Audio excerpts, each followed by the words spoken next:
hvaða myndir eru þið með? Já, hæ, ég heiti Beta og ég er með Kjallarann. Ég heiti Flóki og ég er með Kakadú.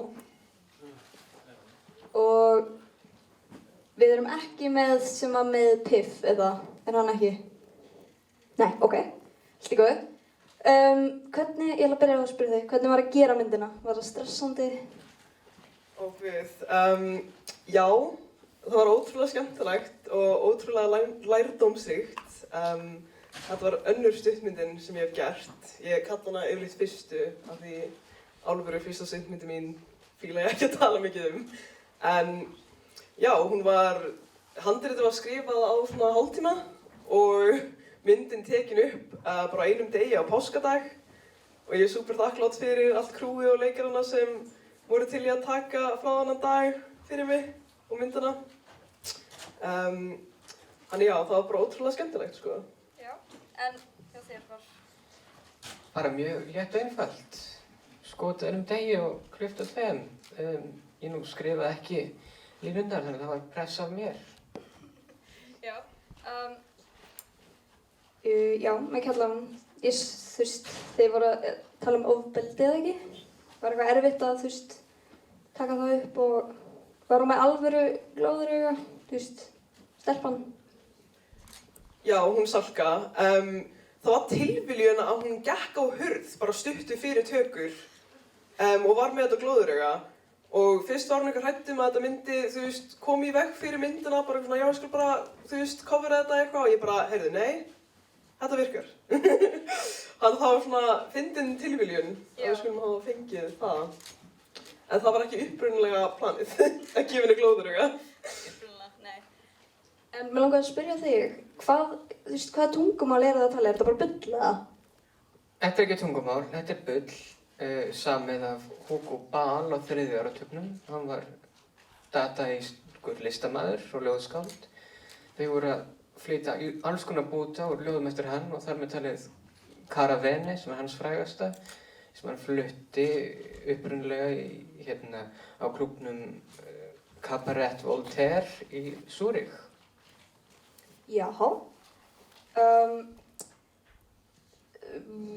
Hvað var skemmtilegast við að búa til myndina, bara yfir höfuð? Skemmtilegast örugglega bara að kynnast fólkinu sem ég var að vinna með. Þetta var mikið af vinum sem ég þekkti, en kynntist líka og fékk að vinna með mjög bara góðu kvikmyndagerðarfólki. Og ég er því í sambandi við alla þessa krakka og vinn með þeim í dag. Já. Já. Aha. En hjá þér? Skemmtilegasta, ég held bara að setja hana saman, að finna út úr þessu nokkurn veginn ákveðin spunalega máta. Þetta var samt frekar skipulagt, en þetta flæði sem kom með því var mjög þægilegt og skemmtilegt að bara labba með heim gegnum ægisíðuna og taka þetta upp. Já. Hvaðan kom hugmyndin af þessu myndunum ykkar? Já, hugmyndin að Kjallaranum spratt upp á því að ég var að sækja í LHÍ og þar þarf maður að setja saman portfóljó og í þessu portfóljó þarf að vera 3 blaðsíðna handrit eða smásaga. Og mér fannst það vera skemmtilegt challenge að reyna að skrifa handrit á 3 blaðsíðum. Og já, bara í þeirri hugmyndavinnu þá byrjaði ég að skrifa og Kjallarinn kom fram. Já, sko, ég hef nú verið ágætlega heltekinn af bullljóðum og sérstaklega eftir Hugo Ball, einnig eftir Kurt Schwitters. Mér langaði að gera þá eitthvað sem við Íslendingar erum búin að gera algjörlega fastformað og það er svona sveitadramað og brjóta það upp í bull og láta þá hérna dramatísku monólóga vera bara bull og mynda þannig einhverjum veginn bulltilfinningar byggðar á lifum. Jáhá, þá varstu það. Já, klappið endilega fyrir þessu. Já. Það voru pönnukökur í myndinni þinni. Það voru það, já. Frekar þjóðlegar. Að taka við íslensku þjóðerni og brjóta þau sundur upp í þvaður, sko. Hann Í eftir pönnukökurnar er táknmynd fyrir þjóðernið meðan þessi óútskýranlegu píanó áslættir umkringjan. Já, er það, þú veist, píanó eða er það eitthvað sem þið byggu til eða? Já, bara ég var að slá á það, nánast. Já. Það mótaðist einhvern veginn, þetta er 6-7 mínútur að upptöka á píanón og ég tók út úr því. Já, er eitthvað tákn í þinni mynd með kallaðan, þú veist?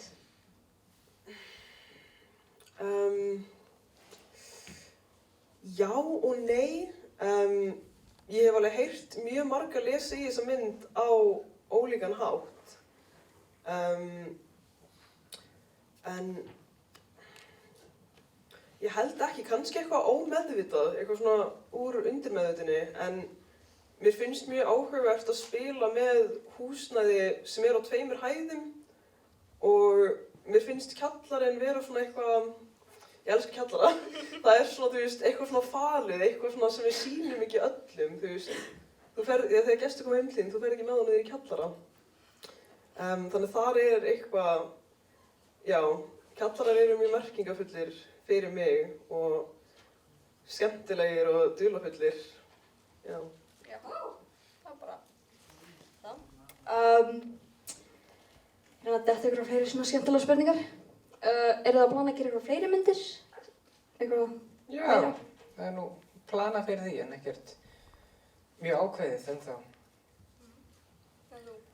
Já, það eru alltaf einhverja hugmyndir í vinnslu og pælingu.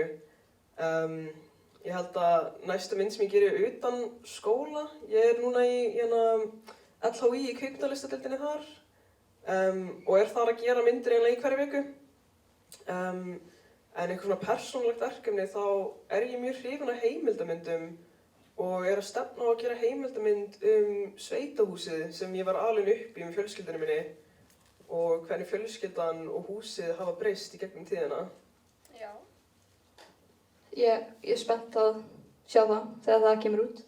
Erum við með einhverja spurningar úr sal? Er einhver sem vil spyrja spurningar? Does anyone have questions? Já, Viktor? Ég er að pæla með Kakadu. Hver var pælingin með orðum í byrjunum persónugervingu náttúrulega?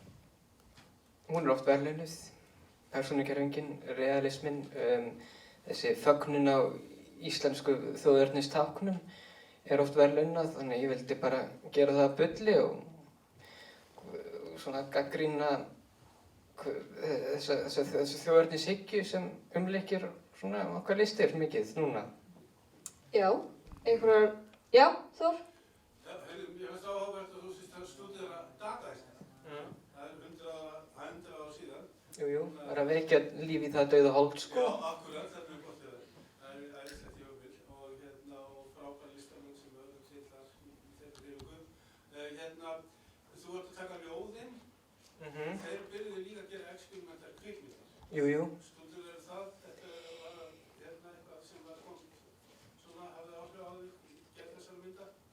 Sko, myndir dataístanna, það er aðeins öðruvísi en það sem ég ætlaði mér með þetta.